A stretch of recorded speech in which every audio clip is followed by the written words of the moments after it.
mwese muteramanye na televiziyo Isanganiro kaze mu mwanya wagenewe amakuru mu rurimi rw'ikirundi ayo nayo tuyahere ku ngingo nkuru ziyagize. Isoko ya Kanyosha ngo ntirema neza kubera abategerezwa kuhakorera bahisemo kuhaheba bakajya mu yandi masoko ahegereye. Muri ano makuru murakurikira ikintwaro ibivuga ko nayo itangwa y'igitoro mu cya essence muri komine ya Ntahangwa rirashimisha ababa muri iyo komine bagasaba yuko no ku mazutu vyogenda uko nyene bavuga yuko adatangwa neza. Muraza kubikurikira muri aya makuru idonido ni mukanya kazi.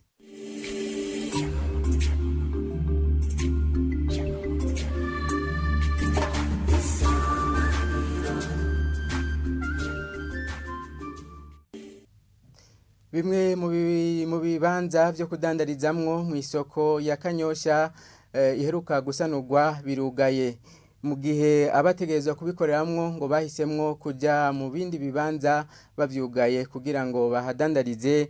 Bobo uwaserukira hariwe Gadi Minani avuga ko ataterambere ry'iyo soko rishoboka mu gihe ayo yandi masoko atugawe.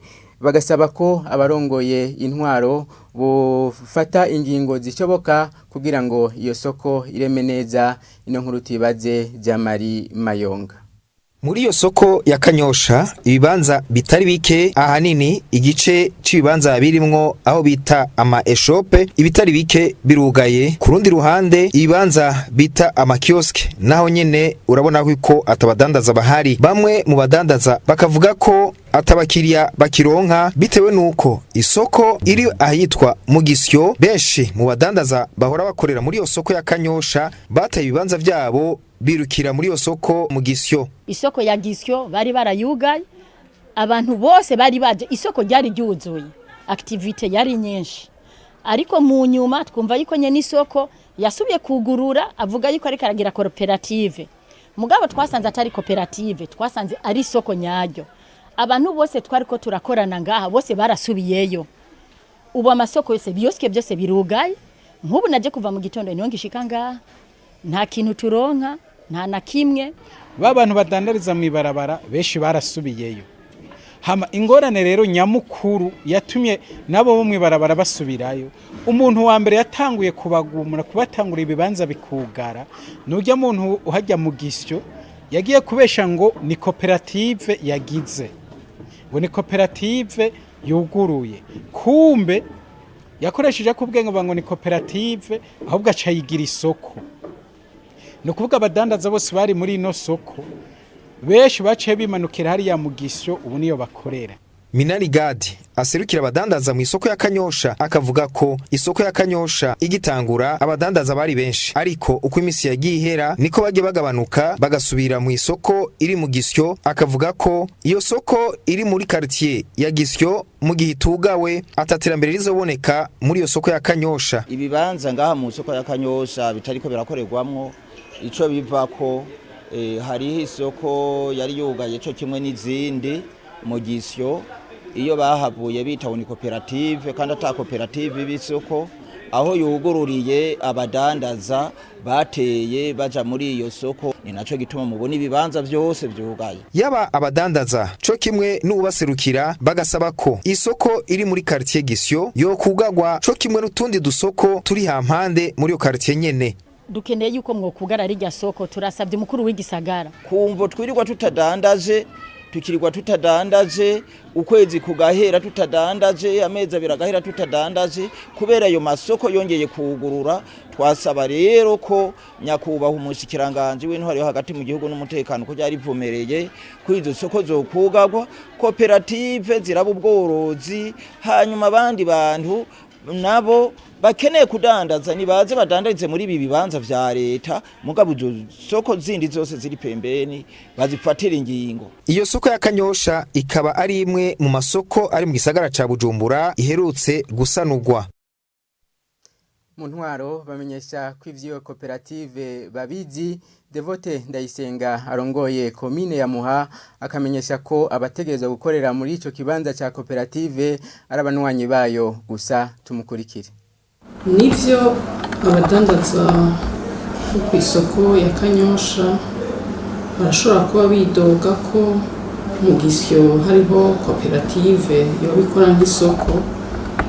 Mu Gisyo hariho ikoperative mugabo sinovuga yuko ikora nk'isoko kuko abahakorera bose bari muri iyo koperative, ari naco gituma ivyo baba bakora baradandaza utuntu duto duto, irengarenga, ibiharage, tuntu nyene kurya dushobora gufasha mu miryango mito mito, nivyo barabikora. Rero nosaba ko ata muntu n'umwe adasanzwe ari mu rutonde rwabo oye bo muri iyo koperative yoja kudandariza, hadandarize abari muri koperative gusa, abatari muri koperative nabo mumbure barafise ayandi masoko badandarizamo.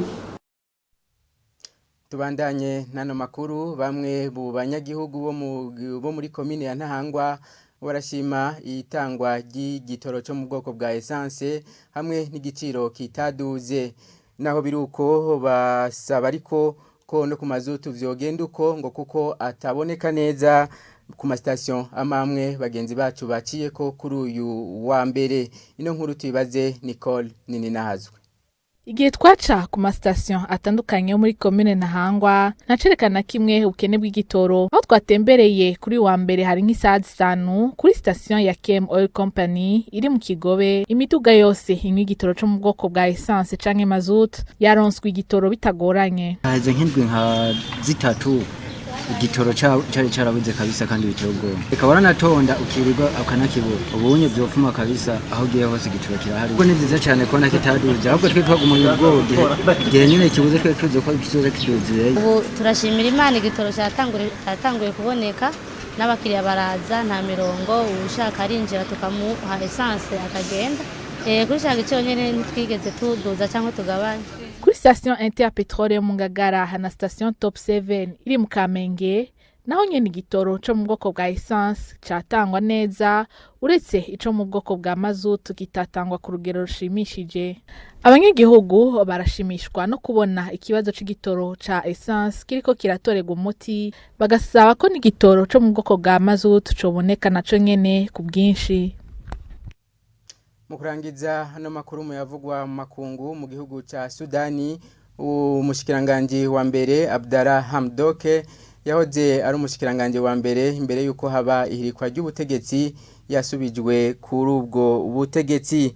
Inyuma rero y'amasezerano yabagiraniye na General Fatah ariwe yatembagaje ubutegetsi. Amakuru dukesha bagenzi bacu bakorera iteleviziyo y'abafaransa France 24 amenyesha ko uwo mwumvikano utabujije ko umuntu umwe apfa igihe ariko harahagarikwa imyiyerekano y'abatemera iryo tembagazwa ry'ubutegetsi. Ino nkuru tuyibaze Sheila Irambona. Amakuru dukesha France 24 amenyesha ko umushikiranganje wa mbere wa Sudani Abdallah yasubiye ku ntebe yiwe mu nyuma y'amezi asenywe ku butegetsi, ngo hakaba habanje gutegwa ku mukono amasezerano na General Fatah al-Burhan. Ihangiro ry'ayo masezerano ngo akaba ari gutuma ko icuka kibi cavuye gutembagaza ubutegetsi gicureha. Abagabo babiri bategura gushiraho ubutegetsi bw'igisivile ngo barekure n'abafungiwe ivya politike. Uno mushikiranganje wa mbere ati ayo masezerano twizeye ko azokura inzitizi ziduhanze hagati mu gihugu canke inyuma y'igihugu kugira dushireho demokrasi nyayo. Ayo makuru abandanya avuga ko ayo masezerano y'abategetsi babiri hatahumurije ibihumbi by'abasudani bakibandanya imyiyerekano mu mabarabara y'i Khartoum. Umusore w'umuyabaga akaba kandi yahitanywe n'iyo myiyerekano. Abagira iyo myiyerekano bakaba bamenyesha ko biyamiriza ayo masezerano n'abagize itembagaza ry'ubutegetsi. Ayo makuru akamenyesha ko kuva habaye itembagazo ry'ubutegetsi haraciye ukwezi iyo mishamirano ibandanya ngo ikaba imaze guhitana abantu 10. Abayigira bakaba basaba ko bosubira gutwagwa muri demokrasi vuba bwangu. Nino kuri iyo nkuru ivugwa mu makungu duciye turangiriza ko amakuru twari twabateguriye. Shimire mwebwe mwese mwafasha akanya ko kuyakurikira. Abandi shimiye ni bagenzi banje bamfashije kuyatororokanya no kuyatosora. Ibiganiro vya televiziyo Isanganiro birabandanya.